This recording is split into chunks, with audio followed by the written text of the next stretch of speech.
Hello everyone, आप सभी का स्वागत है मनीष एकेडमी यूट्यूब चैनल पर। आप सभी कैसे हैं? उम्मीद करते हैं आप सभी अच्छे होंगे और आप सभी की पढ़ाई काफ़ी ज़्यादा अच्छी चल रही होगी। ठीक है, नहीं चल रही है तो पढ़ाई आप सभी पढ़ना स्टार्ट कर दीजिए, क्योंकि पढ़ना काफ़ी ज़्यादा इंपॉर्टेंट है। क्योंकि बोर्ड पेपर आपका धीरे धीरे लगभग पास में आ रहा है, तो उसके लिए आपको पढ़ना काफ़ी ज़्यादा इंपॉर्टेंट है। नहीं पढ़ेंगे तो वही आपके जो मार्क्स है वो अच्छे नहीं आएंगे। ठीक है, तो चलिए आज के इस क्लास को हम स्टार्ट करते हैं। देखिए, आज के इस क्लास में हमें पढ़ना है इंट्रोगेटिव सेंटेंस। ठीक है, हालांकि कल की क्लास में भी आपको इंट्रोगेटिव सेंटेंस बताया गया था कि जब आपका इंट्रोगेटिव सेंटेंस आएगा तो आप कंजक्शन क्या यूज करेंगे, दैट का प्रयोग करेंगे या इफ या वेदर का प्रयोग करेंगे।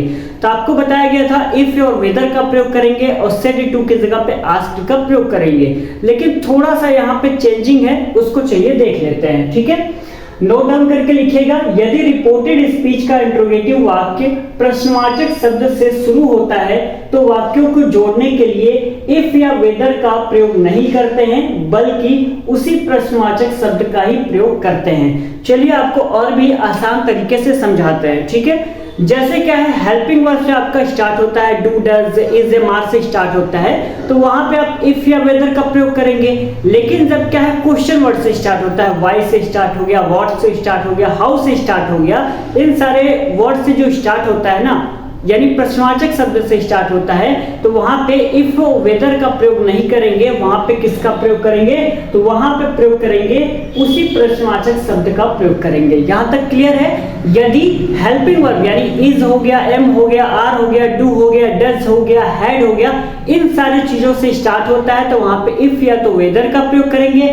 लेकिन इनकी जगह पे क्वेश्चन वर्ड का प्रयोग होता है, जैसे कि वाई हो गया, हाउ हो गया, विच हो गया, व्हाट हो गया, ये सारी चीजों से स्टार्ट होता है, तो वहां पे इफ वेदर का प्रयोग नहीं करेंगे, बल्कि उसी चीज को सेम वहां पे नोट कर देंगे। ये क्लियर हो गया यहां तक? चलिए एग्जांपल में कह रहा है कि ही सेड, क्या कह रहा है? He said why are you so late today. ये आपका एग्जांपल दिया गया है डायरेक्ट में, इसको हमें इनडायरेक्ट में चेंज करना है। कैसे करेंगे? तो देखिए, ही की जगह पे हम ही लिखेंगे, सेड की जगह पे आस्क्ड का प्रयोग करेंगे। आपके दिमाग में ये कंफ्यूजन नहीं आना चाहिए कि कहां पे हम आस्क्ड का प्रयोग करेंगे, कहां पे टोल्ड का प्रयोग करेंगे। जहां पर भी आपका असर्टिव सेंटेंस यानी नेगेटिव और अफर्मेटिव की बात की जाएगी, वहां पे टोल्ड का प्रयोग करोगे, सेड टू को चेंज करके टोल्ड में। यदि आपका इंट्रोगेटिव रहता है तो वहां पे आस्क्ड का प्रयोग करोगे। कोई कंफ्यूजन तो नहीं होगा? इस बात को कहीं पे नोट डाउन अच्छे से करके रखिएगा और दिमाग में भी रखना है। ठीक है ना, कंफ्यूजन नहीं पालिएगा, वरना एग्जाम में यही होगा, आप रोएंगे बैठ के। सेड की जगह पे आस्क्ड का प्रयोग कर लिया। आगे बड़ा ध्यान से देखिए, लिखा हुआ है why are you so late today. अब यहाँ पे हम कुछ बच्चे क्या करेंगे, इफ या तो वेदर का प्रयोग करेंगे ही आस्क्ड के बाद। लेकिन बेटा क्यों करेंगे? अभी बताइए क्यों करेंगे? मैंने अभी बताया ना कि नहीं करेंगे। यदि हेल्पिंग वर्ब से स्टार्ट होता तो करते। क्या ये हेल्पिंग वर्ब से स्टार्ट हुआ है? नहीं हुआ है ना। आर से स्टार्ट हुआ है? नहीं स्टार्ट हुआ है। आर से पहले क्या दिया हुआ है? क्वेश्चन वर्ड दिया हुआ है ना, तो हम सेम क्वेश्चन वर्ड को क्या करेंगे, सेम नीचे उतार देंगे। यहां तक क्लियर? तो वाई की जगह पे हमने वाई ऐसे ही लिख दिया है। अब हमें इसको वाई को नहीं देखना है, क्योंकि वाई तो वाई मैंने लिख दिया। अब देखना है are you so late today. अब ये आपका क्या है, इंट्रोगेटिव, इसको हम अफर्मेटिव में बनाते हैं। क्या करते हैं? अफर्मेटिव में बनाते हैं। देखिए कैसे बनाते हैं। यू आपका कौन सा पर्सन है? यू आपका कौन सा पर्सन है? सेकंड पर्सन है। इतना बात तो आपको पता होगा।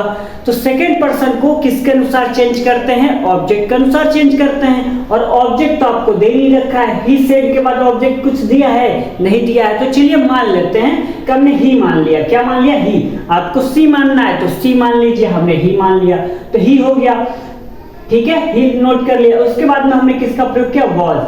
अब आपके दिमाग में आएगा कि सर वॉज कहां से आया है?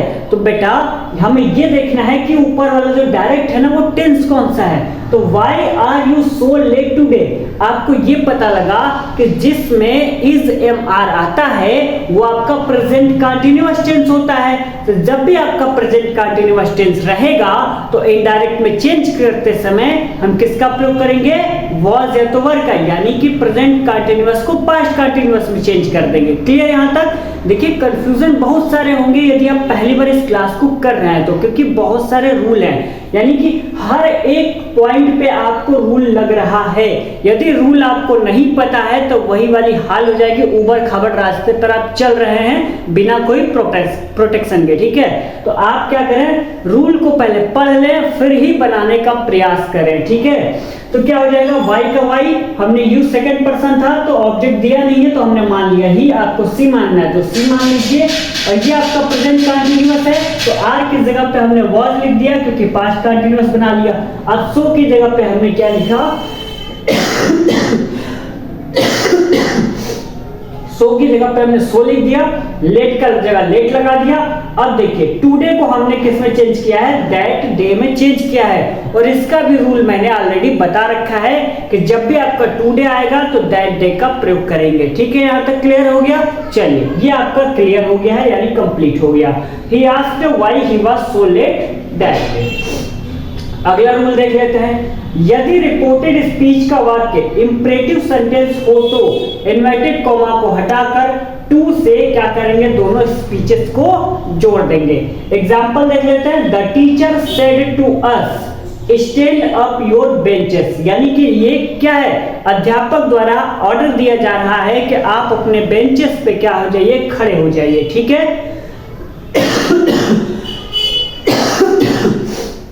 इसको बनाते हैं तो द टीचर हम सेड लिखेंगे, ठीक है? मतलब सेम लिखेंगे और सेड टू की जगह पे किसका प्रयोग करेंगे, ऑर्डरेड का प्रयोग करेंगे। अब यहाँ पे टोल्ड का प्रयोग नहीं करेंगे। ध्यान रखिएगा कि जब भी आपका इंपरेटिव सेंटेंस आएगा और वहां पर आपको क्या है, टू से आपको जब स्पीचेस को जोड़ना रहेगा तो सेड टू की जगह पे ऑर्डरेड का प्रयोग करोगे, अस की जगह पे अस लगाएंगे, इन्वर्टेड कॉमा को हटाकर हम किसका प्रयोग करेंगे, टू का प्रयोग करेंगे। टू का प्रयोग करने के बाद जो स्टैंड अप योर बेंचेस उसको हम सेम ऐसे ही उतार देंगे। स्टैंड का स्टैंड हो जाएगा, अप का ऑन हो जाएगा। योर आपका कौन सा पर्सन है, सेकंड पर्सन, तो उसको हम चेंज करेंगे ऑब्जेक्ट के अनुसार। ऑब्जेक्ट क्या है, अस, तो अस का होता है अवर, तो हमने अवर लिख दिया और बेंचेस का बेंचेस हो गया, ठीक है ना? यानी कि रिपोर्टेड स्पीच में आपको कहीं भी प्रोनाउन दिख जाता है ना तो उसको आप चेंजेस करेंगे। ऐसा नहीं है कि मैंने अभी कहा ना कि सेम टू सेम उतार देंगे, तो उतारा तो है लेकिन वहां पे बीच में प्रोनाउन आया था ना योर, तो उसको मैंने चेंज किया है और आपको भी चेंज करना ही पड़ेगा, वरना क्या है, गलत हो जाएगा बेटा, ठीक है ना? चलिए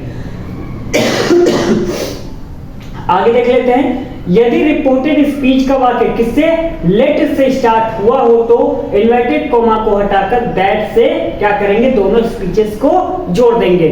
और देखिए ज्यादातर क्या है, क्वेश्चन एग्जाम में यही से पूछे जाते हैं, लेट हो गया, टू से स्पीचेस को जोड़ना है, ठीक है ना? और इंट्रोगेटिव सेंटेंस वाला, यही सारी चीजें आपको एग्जाम में पूछी जाती है। वो ज्यादा सिंपल वाला ज्यादा पूछा भी नहीं जाता है, ठीक है ना? चलिए आगे बात कर लेते हैं। मैंने क्या कहा, यदि रिपोर्टेड स्पीच का वाक्य लेट से स्टार्ट हुआ हो तो इन्वर्टेड कॉमा को हटाकर दैट से उसको क्या करेंगे, जोड़ेंगे।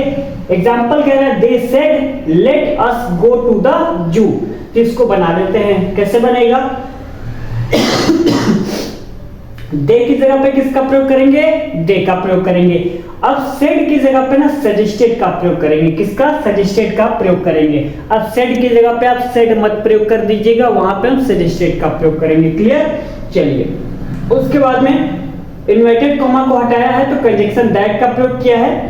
अस आपका कौन सा पर्सन है, अस आपका कौन सा पर्सन है, फर्स्ट पर्सन। तो फर्स्ट पर्सन किसके अनुसार चेंज होता है, सब्जेक्ट के अनुसार। सब्जेक्ट क्या है, दे, तो हमने लिख दिया दे।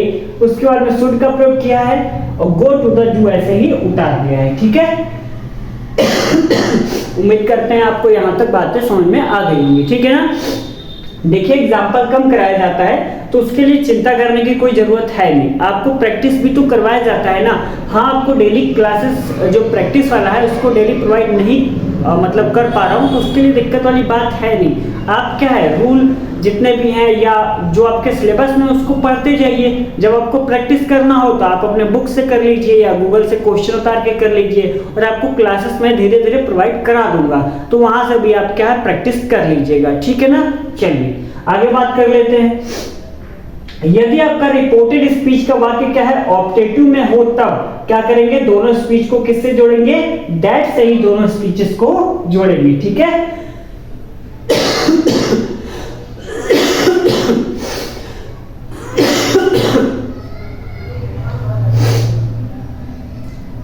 यहाँ पे एग्जांपल देख लेते हैं, क्या लिखा हुआ है, he said to me, he said to me, लिखा हुआ मे यू लिव लॉन्ग। इसको हम कैसे चेंज करेंगे, तो ही की जगह पे ही लिखेंगे, सेड टू को मैं विश्ड में प्रयोग करेंगे, मी की जगह पे मी लगाएंगे। और मैंने क्या बताया, यदि रिपोर्टेड स्पीच का वाक्य ऑप्टेटिव हो तो दैट से दोनों स्पीच को जोड़ेंगे।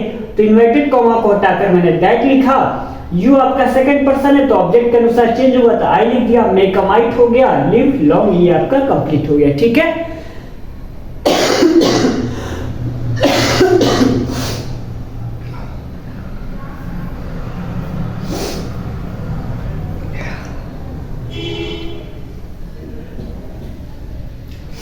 देखिए थोड़ी सी तबीयत खराब चल रही है, उसके लिए क्लास आपकी थोड़ी सी डिस्टर्ब हो सकती है, तो उसके लिए सॉरी। और डेली क्लास प्रोवाइड नहीं कर पा रहे हैं, वजह भी यही है, ठीक है ना। तो बीच बीच में जो आपको डिस्टर्ब हो रहा होगा उसके लिए सॉरी, ठीक है। उसके लिए हम कुछ कर नहीं सकते, क्योंकि जितना मैं बोल रहा हूँ उतनी ही ज्यादा खांसी आ रही है, ठीक है ना। चलिए आगे बात कर लेते हैं। तो यदि रिपोर्टेड स्पीच का वाक्य एक्सक्लेमेटरी हो तब क्या है, दैट से दोनों स्पीचेस को जोड़ेंगे। एक्सक्लेमेटरी मतलब विस्मयादिबोधक या आश्चर्य प्रकट करने वाले शब्द जहां पर भी आएंगे वहां पे आप स्पीचेस को कैसे जोड़ेंगे, दैट से जोड़ेंगे। जैसे एग्जांपल कह रहा है, he said hurrah we have get first division. इसको जब हम चेंज करेंगे तो करेंगे ही सेड की जगह पे एक्सक्लेमेट विथ जॉय का प्रयोग करेंगे, कंजंक्शन दैट का प्रयोग करेंगे क्योंकि एक्सक्लेमेटरी सेंटेंस है, ठीक है। We have get first division, ये आपका कौन सा टेंस हो जाएगा, तो हो जाएगा प्रेजेंट परफेक्ट टेंस। इसको जब चेंज करेंगे तो पास्ट परफेक्ट में चेंज करेंगे। तो आपका वी कौन सा पर्सन है, फर्स्ट, तो फर्स्ट सब्जेक्ट के अनुसार चेंज होता है, तो ही है तो हमने लिख दिया ही, और यहाँ पे हैव है तो हैड लगा दिया, गेट का थर्ड फॉर्म गॉट हो जाएगा, फर्स्ट डिवीजन ऐसे ही उतार दिया है, ठीक है। तो उम्मीद करते हैं आज की इस क्लास में आपको जितना भी बताया गया है वो अच्छे तरीके से समझ में आया होगा।